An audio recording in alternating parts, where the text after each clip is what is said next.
auto manufacturing sector. Agro-based manufacturing has placed us at a global competitive advantage since raw materials are locally sourced. Investment in agriculture will therefore undoubtedly spur growth of the manufacturing sector. Erratic rainfall, high cost of inputs, particularly fertilizer, among other factors have led to reduced production of maize and other food crops.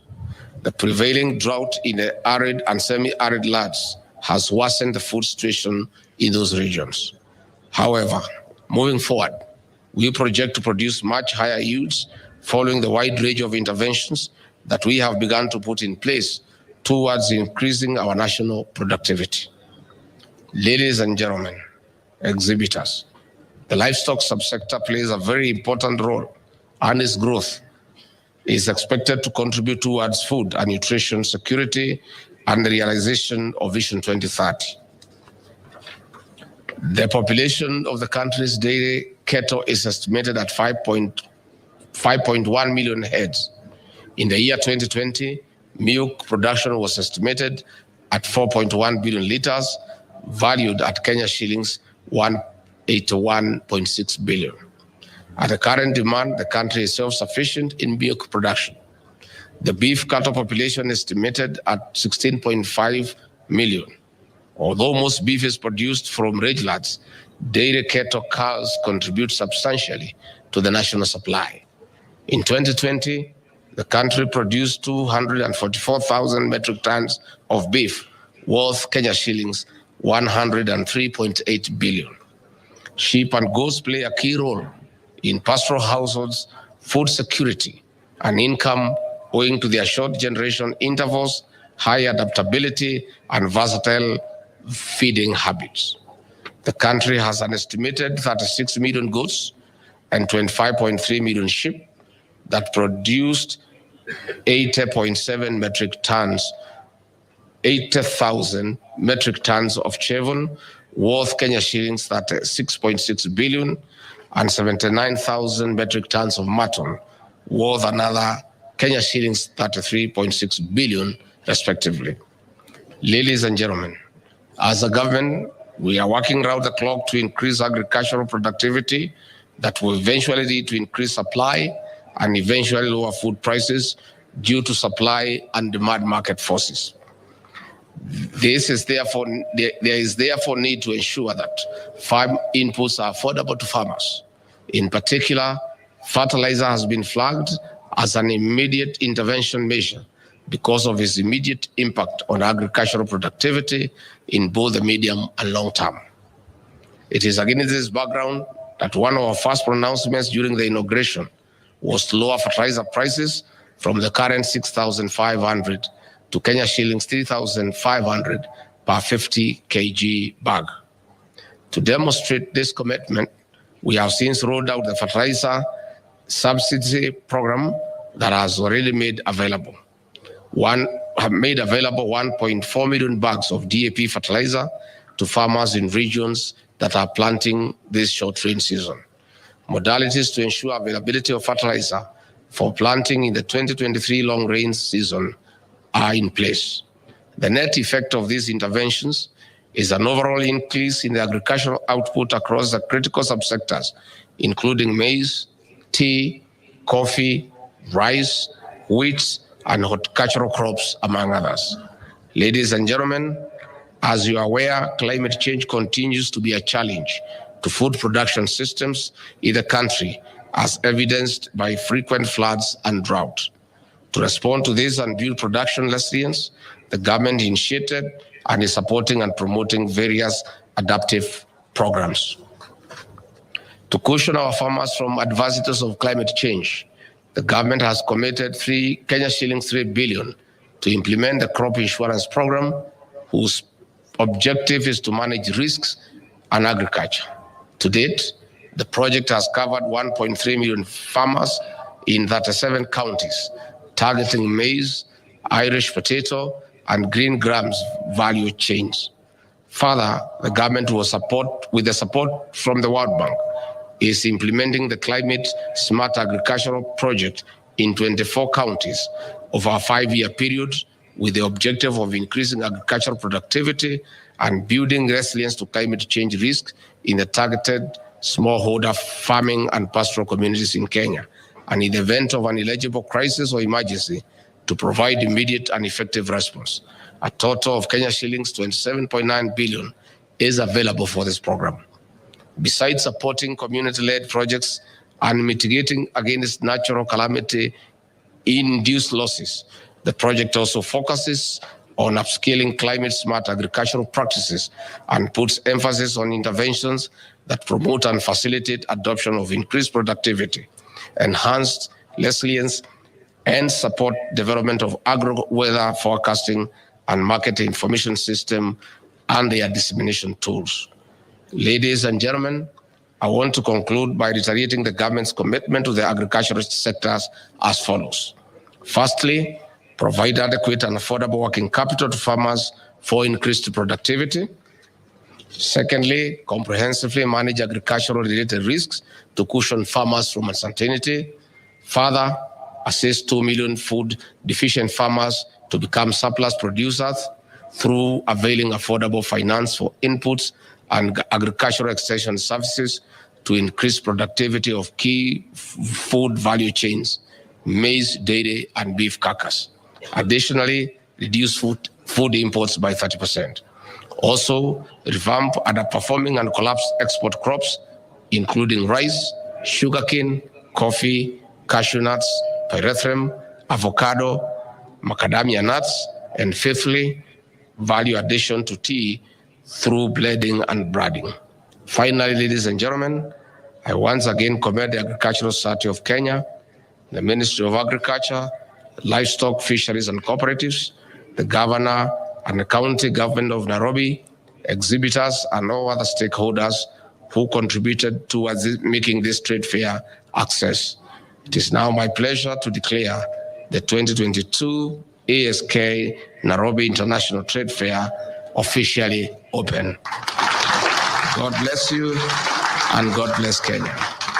I just want to add only two things. One, to confirm to all those present today, and indeed the people of Kenya, that our new administration has focused on agriculture and trade as the most effective tools to turn around the economy and restore the dignity of our people and create wealth and make farmers to have dignity in what they do for a living. Secondly, we want to ask all those in the agricultural sector to be ready to pull up their socks so that they can work together with our government and the county governments to increase productivity as we look for new markets. I want to confirm that we are going to have a paradigm shift in our foreign policy. All the ambassadors and the high commissioners who will be appointed by this new administration to serve in the various missions across the globe, 70% of their work will be to look for new markets for our agricultural produce while expanding the existing markets. Indeed, we have agreed that all the ambassadors and high commissioners who will be appointed will sign an MOU with us for 2 years on what we expect them to do in terms of enlarging markets and creating new markets. Those who are unable to deliver will be recalled back home to come and start farming with the other farmers here. I also want to confirm to our farmers in the tea subsector that the government will not allow anybody to destabilize the reforms and the stability that is going on in the tea subsector. The attempt by former directors to forcibly take over factories and the KTDA headquarters is the height of impunity, and the government will not allow impunity. We must allow the directors who are in office to continue executing their mandate and continue instituting reforms in the tea subsector and looking for market to make sure that our tea farmers get value for money. Finally, because the gentlemen of the press are here, you have had a habit over the campaign period to always twist what we say in public to suit your own needs for whatever purpose. If we want to tell the press the campaign is over, report us objectively. When I was in Baringo, I did announce to the people of Kenya that we have a serious program on afforestation. There is a lot of land within the forest reserve that has been earmarked for tree planting, and we are going to mobilize farmers in this old spirit to assist us to plant new trees in those areas that have no trees and take care of them as they farm until the trees are of age, and then the forest can continue growing. So when you twist it, that we have said we are going to bring the farmers to come and farm in the forest, that is in bad taste. What we are doing is afforestation to add our forest cover. So all those areas, virgin land within the forest reserve, there will be a very, very serious program of afforestation, and will mobilize farmers near the gazetted reserves to partner with us to start a very serious program of afforestation to be able to enhance our water catchment areas and to be able to deal with the effects of climate change. So I hope you'll be able now to put that one clearly. But if you want to twist it, you can still go ahead. There's no problem. I want to say that we are very happy to be here. And I want to, in a very special way, to thank the police band for the very good entertainment. You know, we have just come from a rigorous campaign. We have never had time to enjoy.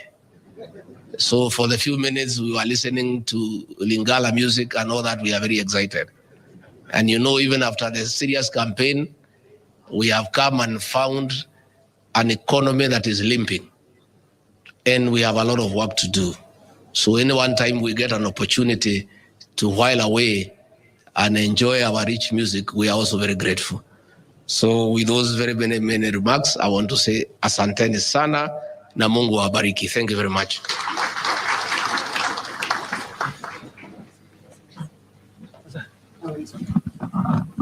Our chief guest, sir, with your permission, allow me to call upon the ASK chairperson to inaugurate the society deputy patron, and also to call upon the winners of various awards kindly to dress forward.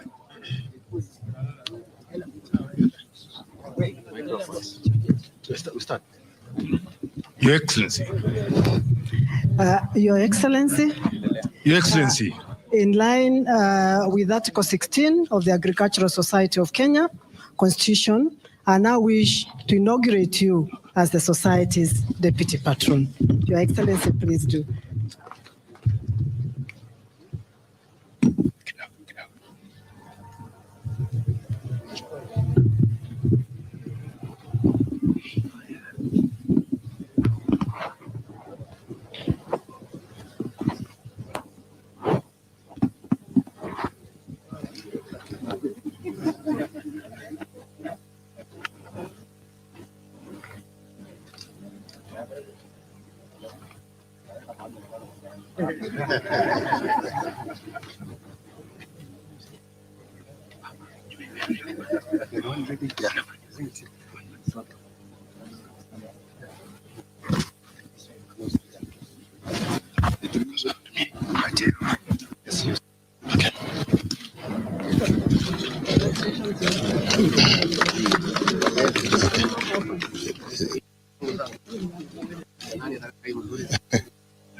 Your Excellency, in line with Article 15A of the Society Constitution, we wish to present to you the following live governors. One, special category, Ann Nyaga.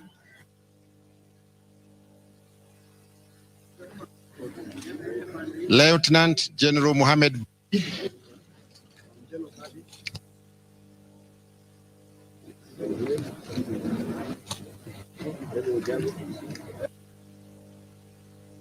Engineer M. Doita.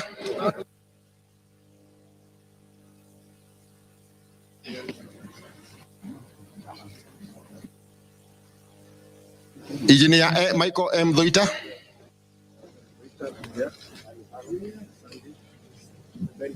Ben Kiju. 25 years. Mr. John Mutua Nzala. John Mutua Nzala.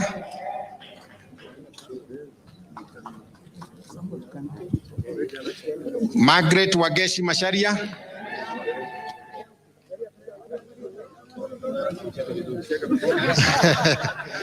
John Mwangi Kanyi.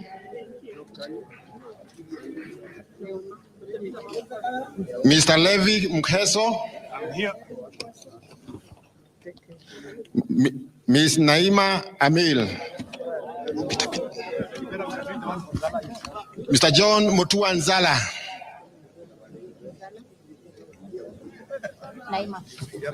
Naima.